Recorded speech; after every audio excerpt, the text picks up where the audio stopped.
오빠, 내가 말했지? 그 새끼 진짜 멍청해. 검찰총장 아들이면 뭐하나. 내 호구인데. 검찰총장인 강인철은 아들의 신혼집 현관문 밖에서 얼어붙었습니다. 방금 들린 목소리는 며느리 이지은의 것이었습니다. 하지만 그가 알던 조용하고 얌전한 며느리의 목소리가 아니었습니다. 낯선 남자의 웃음소리가 이어졌습니다. 그래, 6개월만 더 참자. 그럼 이혼하면서 위자료에 집까지 반 가져올 수 있어. 7억은 받아낼 수 있을 거야. 또 다른 중년 여자의 목소리가 들렸습니다. 우리 지은이 연기 하나는 끝내준다니까. 매일 남편한테 무릎 꿇게 만들고 발 씻기게 하고 검사 새끼가 마누라한테 빌고 사과하는 거 보면 진짜 웃겨 죽겠어. 세 사람이 낄낄거리며 웃었습니다. 강인철의 손이 떨렸습니다. 30년 검사 생활 동안 수많은 범죄자들을 봤지만 자신한테 이런 일이 생길 줄은 꿈에도 몰랐습니다. 인철은 조용히 핸드폰을 꺼내 녹음 버튼을 눌렀습니다. 그리고 차가운 눈빛으로 문 앞에 서서 계속 들었습니다. 대체 무슨 일이 있었던 걸까요? 착하고 순진한 아들 민주는 어떻게 이런 사기꾼들에게 속은 걸까요? 그리고 검찰총장은 어떻게 이들을 완벽하게 파멸시켰을까요? 지금부터 그 이야기를 들려드리겠습니다. 단 한 통의 전화로 사돈댁을 개털로 만든 검찰총장의 사이다 복수극. 이야기를 시작하기 전에 구독과 좋아요 부탁드립니다. 그리고 댓글로 잘 들었습니다. 라고 한마디만 남겨주세요. 영상을 제작하는데 아주 큰 힘이 된답니다. 그럼 이야기 시작합니다. 6개월 전으로 돌아가 보겠습니다. 강민준, 그는 32살의 검사였습니다. 아버지 강인철 검찰총장의 뒤를 이어 법조인이 된 아들이었죠. 성실하고 착한 성격으로 주변 사람들의 사랑을 받았습니다. 다만 한 가지 단점이 있다면 사람을 의심하는 법을 몰랐고 악의를 가진 사람을 구별하지 못했습니다. 그해 봄 민주는 한 여자를 만났습니다. 이지은 28살의 평범한 회사원이었습니다. 아니, 평범해 보였습니다. 소개팅에서 처음 만난 두 사람은 빠르게 가까워졌습니다. 지은은 완벽한 여자처럼 보였습니다. 얌전하고 조신했으며 부모님께 극진히 예의를 갖췄습니다. 상견례 날 검찰총장은 며느리감을 처음 마주했습니다. 지은은 고개를 숙이고 작은 목소리로 인사를 건넸습니다. 안녕하세요, 아버님. 이지은이라고 합니다. 첫인상은 나쁘지 않았습니다. 집안 배경을 물었을 때도 솔직하게 대답했습니다. 아버지는 작은 공장을 운영하시고 어머니는 식당 일을 도우세요. 검찰총장은 집안보다 사람을 중요하게 생각하는 사람이었습니다.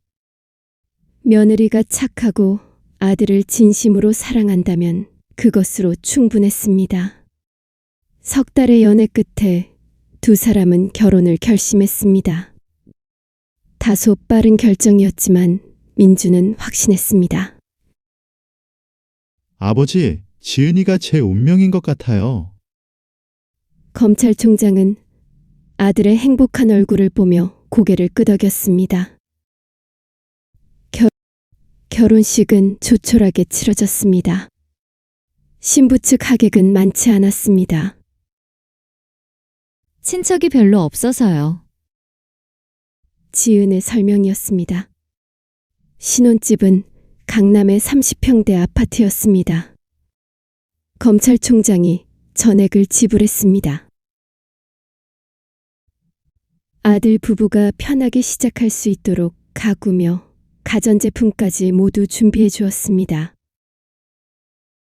지은은 눈물을 흘리며 감사 인사를 했습니다. 아버님, 정말 감사합니다. 평생 잊지 않겠습니다. 처음 한 달간은 모든 것이 완벽해 보였습니다.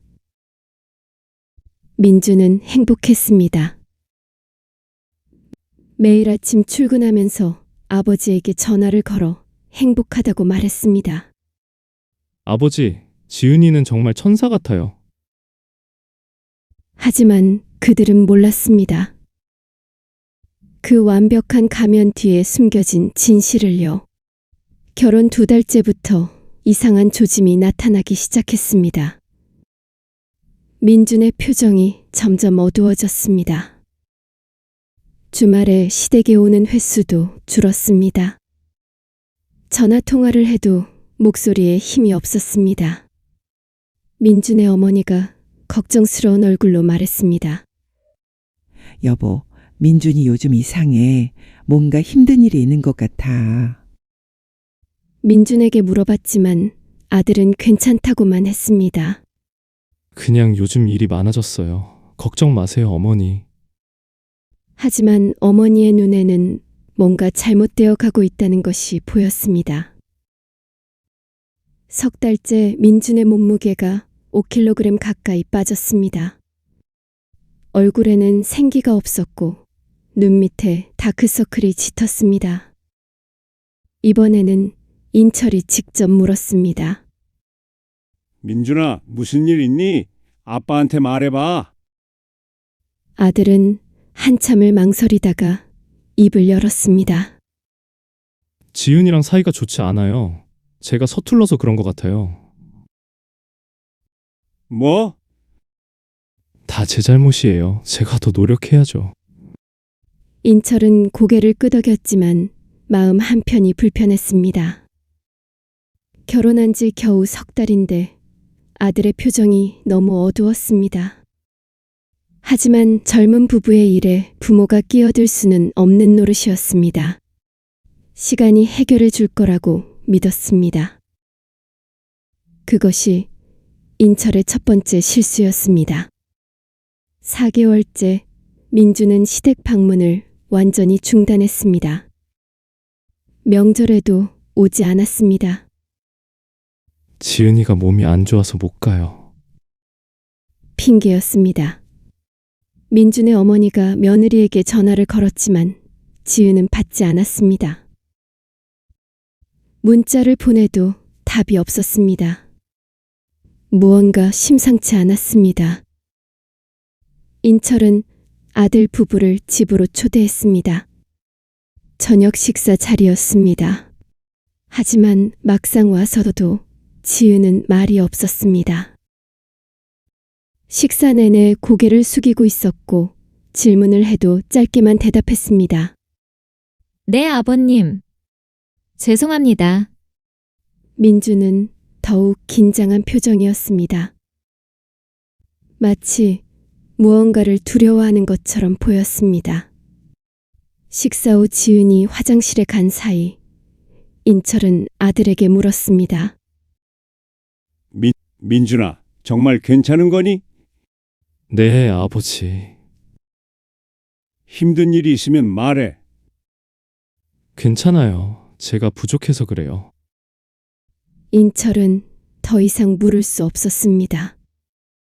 아들이 입을 열지 않는데 어떻게 할 수 있겠습니까? 그날 밤 인철은 결심했습니다. 직접 확인해 보기로 했습니다. 아들의 신혼집에 예고 없이 방문하기로 마음먹었습니다. 그리고 그 결정이 모든 진실을 드러내는 계기가 되었습니다. 그날은 목요일 오후였습니다. 인철은 일정을 일찍 마치고 아들의 신혼집으로 향했습니다. 운전기사에게 30분만 기다리라고 하고 혼자 건물에 들어갔습니다. 엘리베이터를 타고 12층에 도착했습니다. 현관문 앞에 섰을 때 안에서 소리가 들렸습니다. 웃음소리였습니다. 여자의 웃음소리와 낯선 남자의 목소리. 민준의 목소리가 아니었습니다. 인철은 초인종을 누르려던 손을 멈췄습니다. 귀를 기울였습니다. 그리고 들었습니다. 며느리 지은의 목소리였습니다. 오빠, 이 멍청한 놈이 오늘도 새벽같이 나갔어. 검찰 업무가 바쁘다면서 매일 야근한다고 거짓말하더라고. 사실은 집에 오기 싫어서 그러는 거겠지 뭐. 남자의 목소리가 이어졌습니다. 집에 오면 우리가 있으니까 무섭고 싫겠지. 두 사람이 낄낄거리며 웃었습니다. 인철의 심장이 빠르게 뛰었습니다. 하지만 더 충격적인 말이 이어졌습니다. 나이든 여자의 목소리가 들렸습니다. 며느리의 어머니였습니다. 지은아, 계획대로 가고 있는 거지? 지은이 대답했습니다. 당연하죠, 엄마. 걱정 마세요. 6개월만 더 참으면 돼요. 1년만 채우면 이혼 위자료 받고 집도 반 가져올 수 있어요. 그 멍청한 놈이 뭘 알겠어요. 지금도 자기가 잘못해서 제가 화난 거라고 생각하고 있다고요. 남자가 웃으며 말했습니다. 역시 내 여자야. 연기 하나는 끝내준다니까. 검찰총장 아들이라고 해서 걱정했는데 생각보다 순진하더라고. 지은이 대답했습니다.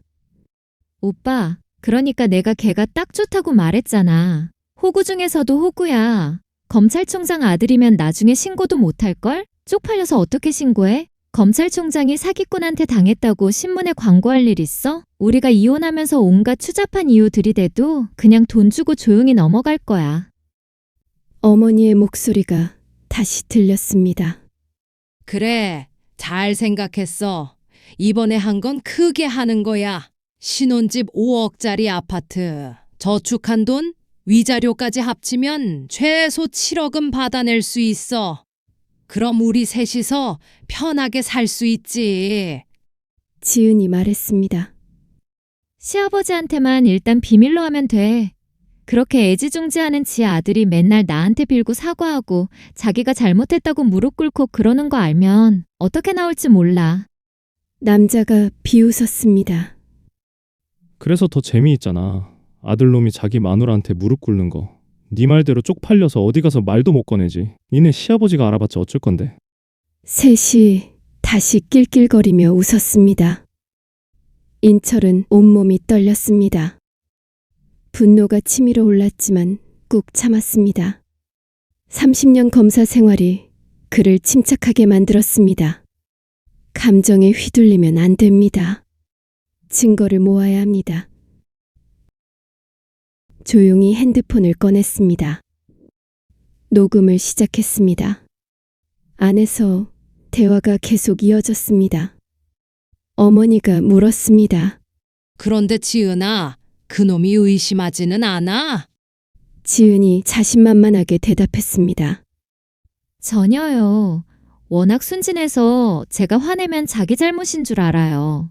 어제도 제가 오빠 만나러 나간다고 했더니 아무 말 없이 돈 주더라고요. 친정 오빠 만난다는데 뭐라고 하겠어요? 남자가 웃었습니다.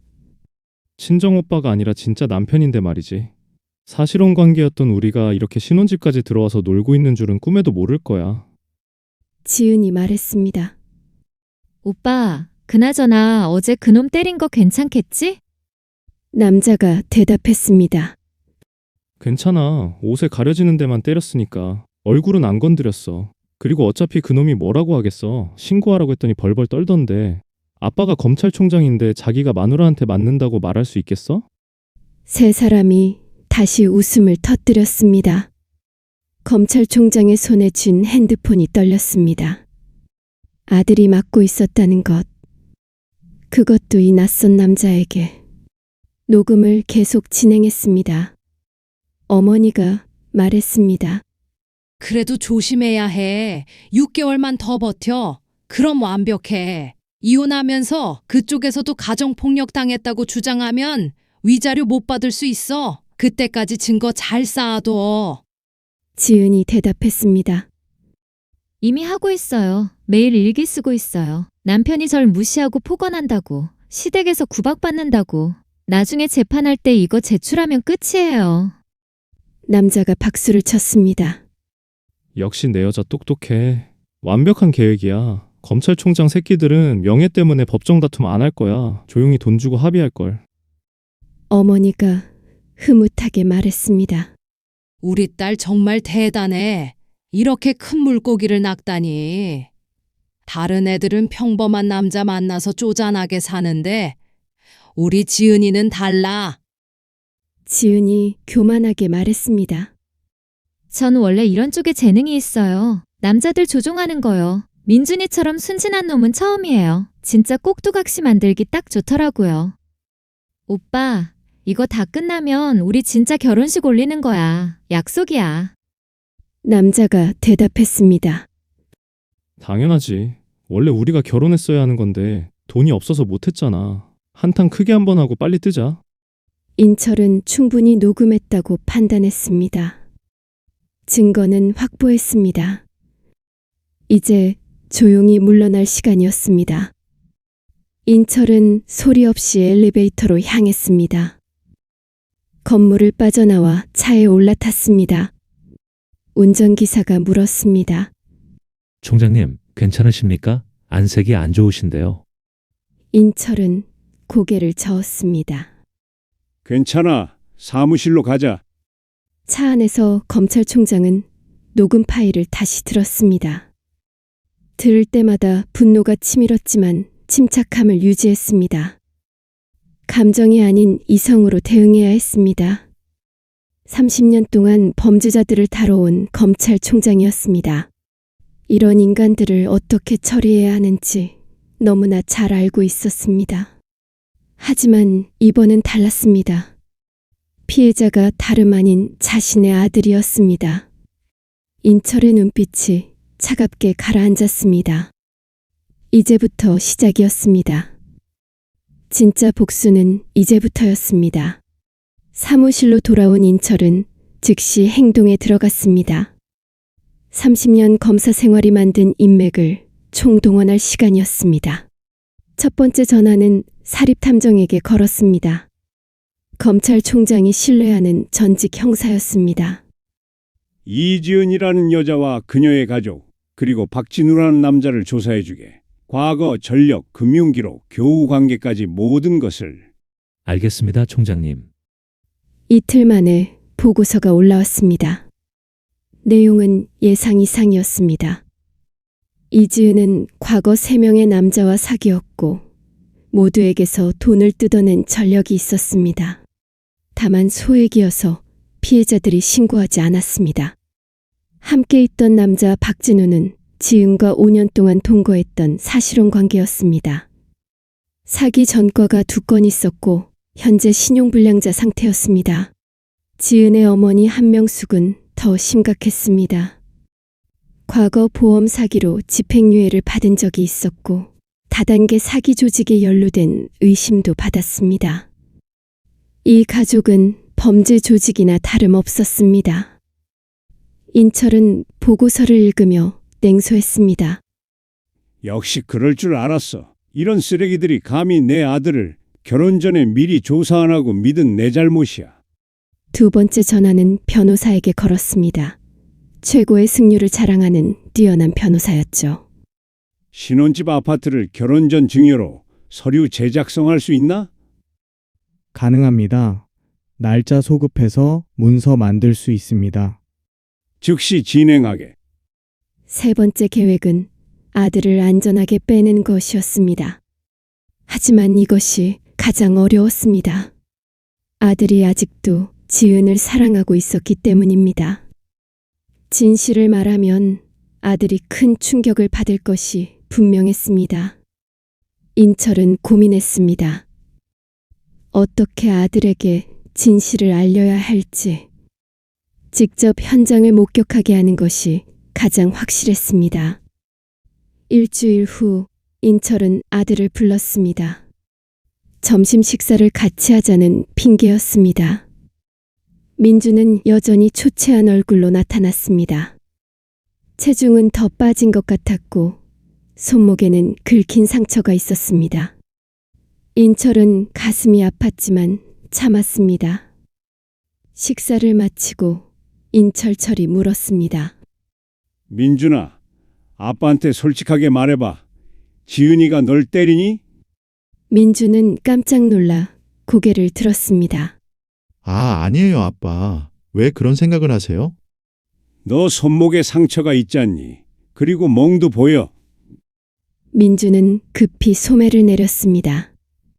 이건 제가 실수로 부딪혀서 그런 거예요. 검찰총장은 아들의 눈을 똑바로 쳐다봤습니다. 민준아, 아빠한테 거짓말하지 마. 무슨 일이 있는지 말해봐. 민준의 눈에 눈물이 고였습니다. 하지만 입을 열지 못했습니다. 인철은 한숨을 쉬었습니다. 알았다. 너가 말하기 싫으면 괜찮아. 하지만 아빠가 무슨 일이든지 도울 수 있으니까 그것만 기억해둬. 민주는 고개를 끄덕였습니다.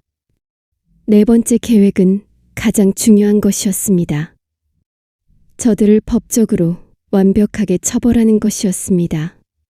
사기, 결혼, 폭행, 갈취, 협박 등 모든 혐의를 입증해야 했습니다.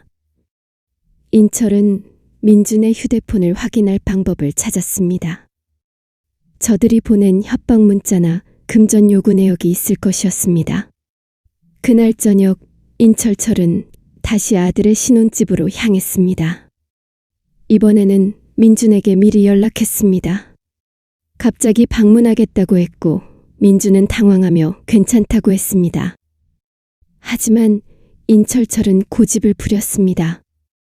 며느리한테 저녁 대접받고 싶다고 핑계를 댔습니다. 오후 7시 인철철은 신혼집 문을 두드렸습니다. 민준이 문을 열었습니다. 얼굴에는 긴장이 가득했습니다. 거실에서 지은이 나왔습니다. 표정이 굳어 있었습니다. 아버님, 어서 오세요. 목소리는 여전히 작고 공손했습니다. 하지만 인철은 알고 있었습니다. 그 가면 뒤에 진짜 얼굴을요. 거실로 들어가니 분위기가 이상했습니다. 어수선했고 급하게 정리한 흔적이 보였습니다. 소파에 남자 옷이 하나 보였습니다. 민준의 옷이 아니었습니다. 인철철은 모른 척하며 앉았습니다. 지은아, 오늘 저녁 준비 안 해도 돼. 우리 나가서 먹자. 지은이 당황하며 대답했습니다. 아니에요, 아버님. 제가 준비할게요. 아니야, 오늘은 내가 사고 싶어. 민준이도 요즘 피곤해 보이는데 밖에서 먹는 게 나을 것 같아. 인철은 일어서며 화장실을 빌렸습니다. 화장실로 가는 척하며 복도를 둘러봤습니다. 작은 방문이 살짝 열려 있었습니다. 안을 살짝 들여다봤어요. 남자가 숨어 있었습니다. 박진우였습니다. 인철과 눈이 마주쳤습니다. 남자는 화들짝 놀라며 문을 닫았습니다. 인철은 못 본 척하고 화장실로 들어 문을 닫았습니다. 그리고 핸드폰으로 알고 지내는 경찰서장에게 문자를 보냈습니다. 지금 당장 경찰을 대기시켜. 강남구 XX 아파트 앞에. 답장이 즉시 왔습니다. 알겠습니다, 총장님. 인철은 화장실에서 나와 거실로 돌아왔습니다.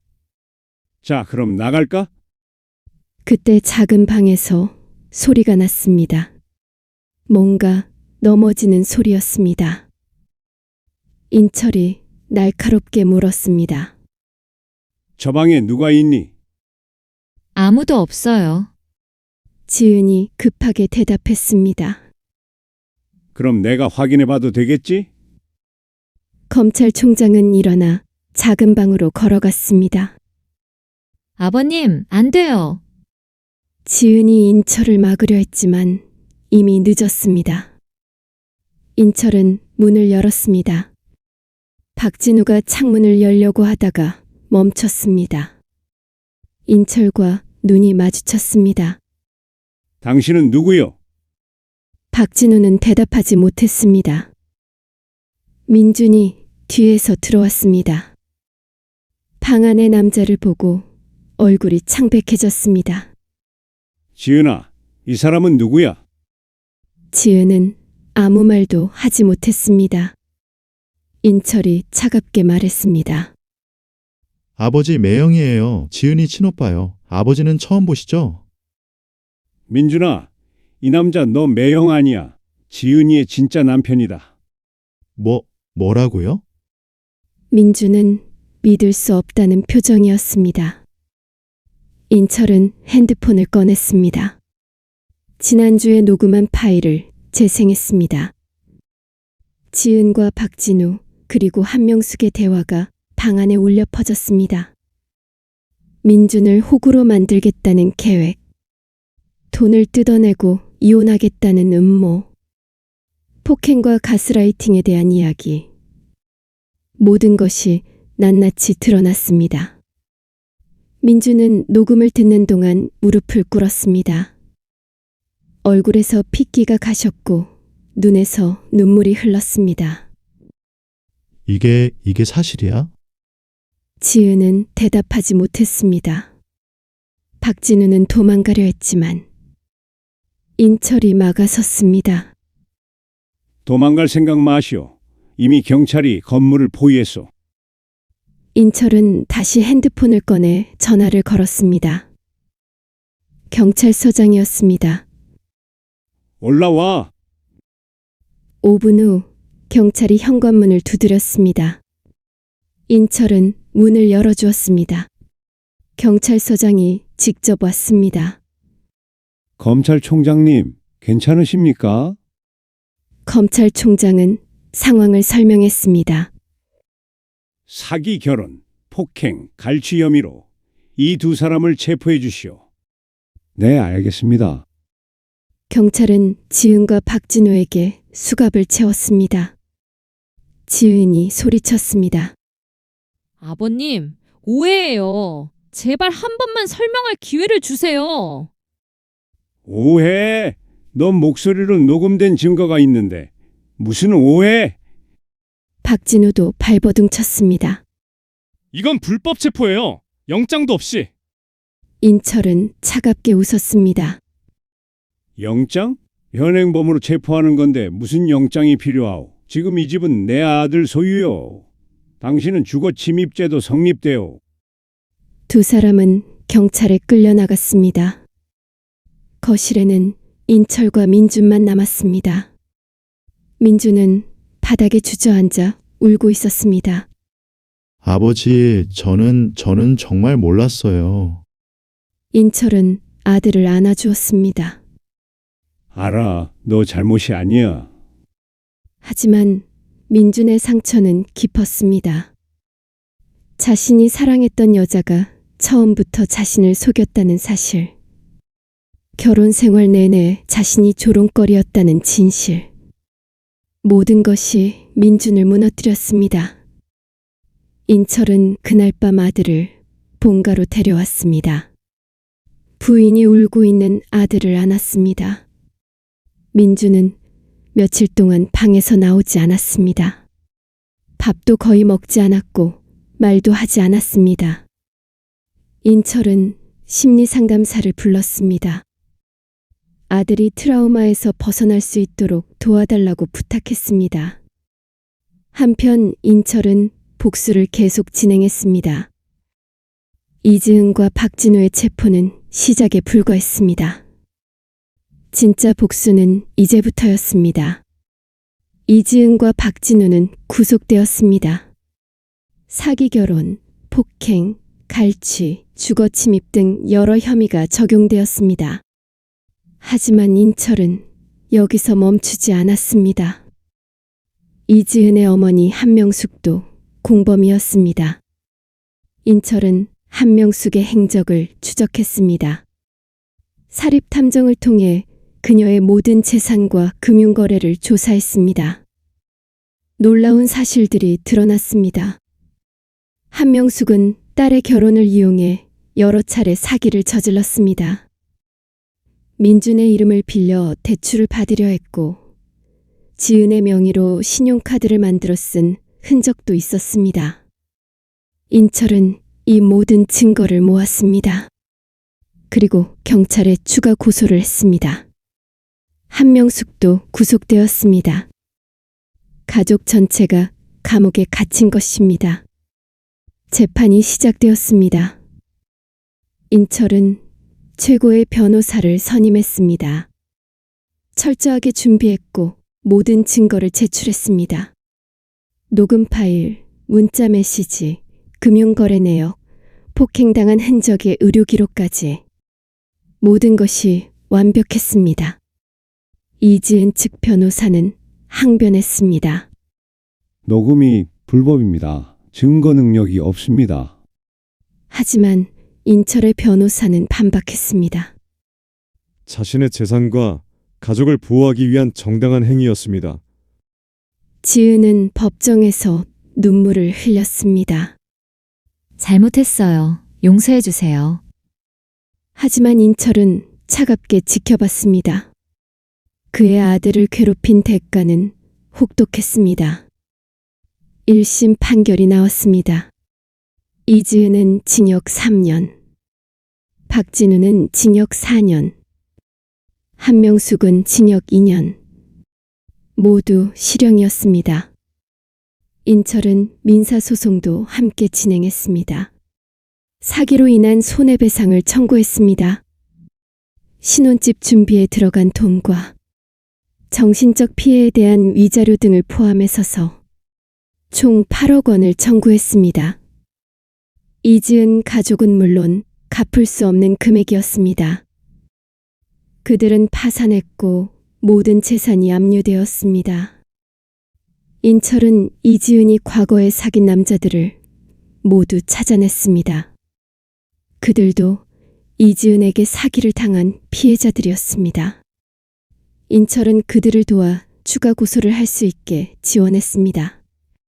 이지은의 형량은 늘어났습니다. 징역 3년에서 5년으로 증가했습니다. 박진우도 마찬가지였습니다. 과거 사기 전과가 재조명되었고 추가 피해자들이 나타났습니다.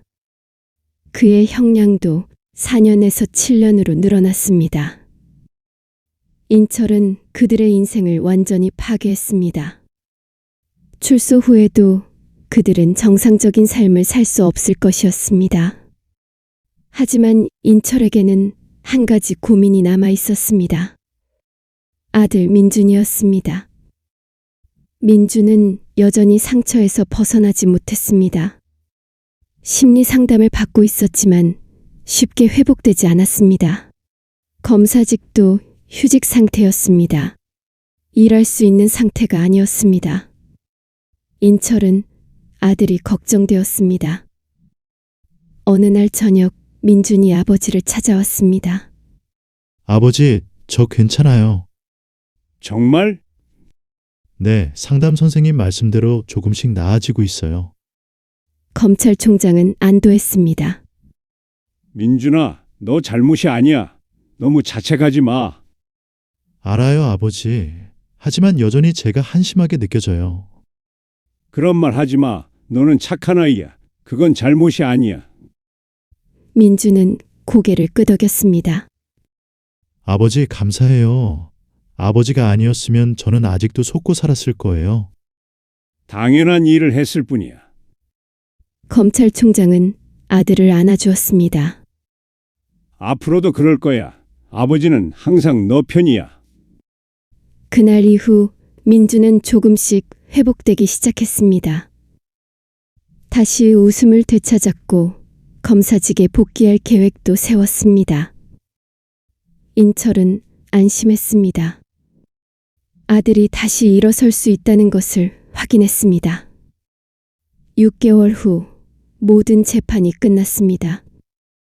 이지은 가족은 감옥에 있었고 그들의 인생은 완전히 망가졌습니다. 인철의 복수는 성공적이었습니다. 합법적이었고 완벽했습니다. 누구도 인철의 방식을 비난할 수 없었습니다. 그는 단지 아들을 보호했을 뿐이었습니다. 하지만 이야기는 여기서 끝나지 않았습니다. 인철은 한 가지 더 해결해야 할 일이 있었습니다. 이지은의 아버지였습니다. 이성우라는 이름의 이 남자는 지금까지 잠잠히 있었습니다. 딸의 재판에도 나타나지 않았고 아내가 구속되었을 때도 반응이 없었습니다. 인철은 의심스러웠습니다. 정말 모르고 있었을까요? 아니면 공범이었지만 교묘하게 빠져나간 것일까요? 인철은 사립탐정에게 이성호를 조사하라고 지시했습니다. 일주일 후 보고서가 올라왔습니다. 내용은 놀라웠습니다. 이성호는 작은 공장을 운영한다고 했지만 사실이 아니었습니다. 공장은 10년 전에 문을 닫았고 현재는 실업 상태였습니다. 그런데도 가족들은 그에게서 돈을 받고 있었습니다. 어디서 돈이 나오는 것일까요? 탐정이 더 파고들었습니다. 이성호는 보험 사기의 달인이었습니다. 지난 15년간 6번의 보험 사고를 냈고 총 3억 원 이상을 받아냈습니다. 교통사고, 화재, 상해 등 다양한 명목이었습니다. 모두 조작된 사고였습니다. 인철은 이 정보를 금융감독원에 제보했습니다. 동시에 보험 사기 전담 검사에게도 알렸습니다. 수사가 시작되었습니다. 이성호의 모든 보험 사고 기록이 재조사되었습니다. 증거들이 하나씩 드러났습니다. 가짜 진단서, 조작된 사고 현장, 매수된 목격자들. 모든 것이 계획된 사기였습니다. 이성호는 구속되었습니다. 이로써 이지은 가족 전체가 감옥에 갇혔습니다. 아버지, 어머니, 딸 모두 범죄자였던 것입니다. 아들을 호구로 만들려던 그들이 오히려 완전히 파멸했습니다. 이것이 인철의 복수 방식이었습니다. 법을 이용한 완벽한 복수. 누구도 비난할 수 없는 정의로운 복수. 인철은 단 한 통의 전화로 시작해서 이 모든 것을 이루어냈습니다. 사돈댁을 개털로 만든 것입니다. 1년이 지났습니다. 민주는 완전히 회복했습니다. 다시 검사직에 복귀했고 열심히 일하고 있었습니다. 이번 사건을 통해 그는 많은 것을 배웠습니다. 사람을 쉽게 믿어서는 안 된다는 것. 악의를 가진 사람들이 존재한다는 것. 하지만 동시에 가족의 소중함도 깨달았습니다. 아버지가 자신을 지켜줬다는 사실. 그것이 얼마나 큰 축복인지 알게 되었습니다. 어느 주말 민주는 부모님 댁을 방문했습니다. 민주는 아버지를 바라봤습니다. 존경과 감사가 가득한 눈빛이었습니다. 아버지, 저도 나중에 아버지처럼 강한 사람이 되고 싶어요. 넌 이미 강해. 이 모든 걸 이겨냈잖니. 인철은 아들의 어깨를 두드렸습니다. 민주는 웃었습니다. 오랜만에 보는 진심 어린 웃음이었습니다. 인철도 미소 지었습니다. 이 이야기가 여러분의 마음에 조금이나마 와닿았다면 댓글로 잘 들었습니다 라고 한마디만 남겨주세요. 여러분의 이야기도 소중합니다. 혹시 비슷한 경험이 있다면 부담 없이 나눠주세요. 우리 모두는 혼자가 아닙니다. 구독과 좋아요도 부탁드립니다. 앞으로도 의미 있는 이야기로 찾아뵙겠습니다. 여러분 모두 행복하세요. 그리고 기억하세요. 당신의 행복이 가장 중요합니다. 감사합니다.